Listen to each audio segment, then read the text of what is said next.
Welcome to honest podcast mister Venky Kudumula. Podcast honest podcast. Okay.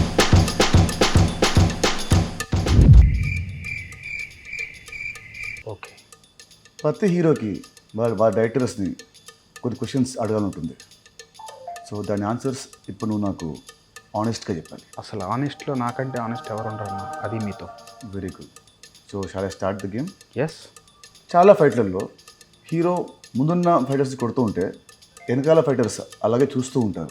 వాళ్ళు వచ్చి ఒకేసారి వస్తే హీరోకి దెబ్బలు తగులుతాయని మేమే ఏడీలను ఒక్కొక్కరుగా పంపమని చెప్తాం. ఆనెస్ట్గా. ఓకే. ఒక షాట్లో హీరో పొద్దున్నే లేవాలి. అలా లేచినప్పుడు హీరో చాలా అందంగా జుట్టు చెదిరిపోకుండా జెల్లు పెట్టి స్ప్రే కొట్టి చాలా ఫ్రెష్గా వేస్తాడు. ఎందుకు? మీకు ఈ డౌట్ రాకూడదని నేనైతే హీరో నైటే అలా తయారు చేసి పడుకోబెడతా. పొద్దున్న లేచినప్పుడు అంతే ఫ్రెష్గా ఉంటాడు. ఆనెస్ట్గా. Good answer. Thank you. Okay. సినిమాలో హీరోయిన్ అంటే నార్త్ ఇండియా నుంచి రావాలా? ఎందుకు? ఇలాంటి క్వశ్చన్ అడిగే రోజు వస్తేనే నేను ఇప్పటిదాకా సౌత్ ఇండియన్స్ని పెట్టుకున్నా. వావ్. ఓకే. క్లైమాక్స్లో శుభం కార్డ్ వేయడం ఎందుకు ఆపేశాను? రిలీజ్ అయ్యాక తెలిసేది అది శుభమా అశుభమా అని.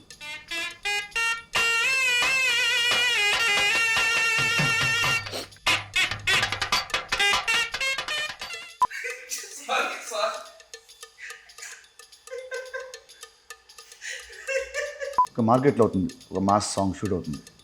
హీరో వస్తాడు, సడన్గా స్టెప్స్ ఇస్తాడు.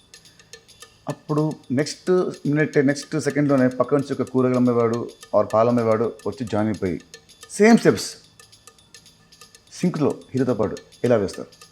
అప్పుడప్పుడు సాంగ్లో వాళ్ళు పాడుతుంటారు. అంటే హీరో పాడే సాంగ్ వాళ్ళకి ముందే తెలుసా, స్టెప్స్ వాళ్ళకి ముందే తెలుసా? ఇలా ఆ కూరగాయలు అమ్మేవాడికి పాలు అమ్మేవాడికి డ్యాన్స్ వచ్చనే విషయం తెలిసే నేను ఆ మార్కెట్లో సాంగ్ షూట్ పెడతా. ఓకే. అసలు ఈ పాడ్కాస్ట్ దేనికోసం? మన రాబిన్ హుడ్ కోసం. మరి సినిమా ఎప్పుడు release? From March 28th, 2025. Yes. Honestly.